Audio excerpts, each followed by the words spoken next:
તો નમસ્કાર મિત્રો, તો ફરી એક અમારા નવા વિડીયોની અંદર તમારું હાર્દિક સ્વાગત છે।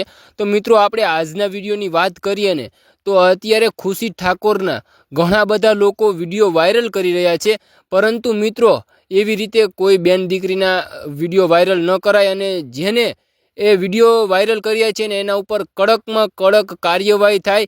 અને જે લોકો અત્યારે ખરાબ કોમેન્ટ કરી રહ્યા છે, જેમના ખુશી ઠાકોરના વિડીયો હોય ને એના ઉપર ઘણા બધા લોકો ખરાબ કોમેન્ટ કરી રહ્યા છે ને આટલા ભાગ ને આ કરશે ને તે કરશે ને તમારું આ ને તમારું ઓલું। તો મિત્રો એવું ન કરાય। જો તમારી બેન દીકરી ઉપર આવું થયું હોત તો તમને કેવું ખોટું લાગે। એવી જ રીતે મિત્રો ખુશી ઠાકોર પણ કોકની બેન દીકરી છે। તો મિત્રો કોઈ બી માણસ હોય જેના પાસે એ વિડીયો હોય એ ડિલીટ કરી નાખજો, આગળ કોઈને શેર ન કરતા। અને એનેથી જે ભૂલ થઈ છે એ હવે બીજા જોડે ન થાય એવું પણ અત્યારે ધ્યાન રાખવું। અને જેને પણ આ વિડીયો વાયરલ કર્યા છે ને એના ઉપર કડકમાં કડક કાર્યવાહી થાય।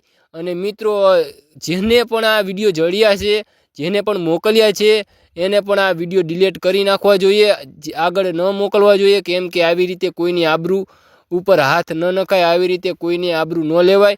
અને મિત્રો આપણે વાત કરીએ ને તો અમારી ચેનલની અંદર નવા આવ્યા હોય ને તો જરૂરથી એક સબસ્ક્રાઈબ કરી દેજો।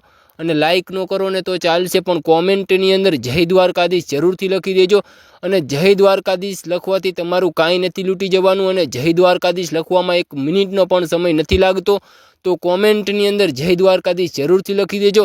અને મિત્રો તમે પણ કોમેન્ટની અંદર જરૂર જણાવજો કે આ ખુશી ઠાકોર ઉપર જે લોકો કરી રહ્યા છે, જે ખરાબ કોમેન્ટ કરી રહ્યા છે, ખરાબ વિડીયો વાયરલ કરી રહ્યા છે, એ વિડીયો વાયરલ કરવા જોઈએ કે ન કરવા જોઈએ, એ તમે કોમેન્ટની અંદર જરૂર જણાવજો।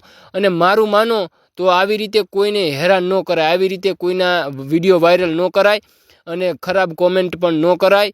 તો મિત્રો બને તો વિડીયો ડિલીટ કરી નાખજો હોય તો। અને મિત્રો હવે આપણે આ વિડીયો અહીંયા પૂરો કરી ફરી એક નવા વિડીયો સાથે મળીશું, ત્યાં સુધી બધાને જય દ્વારકાધીશ।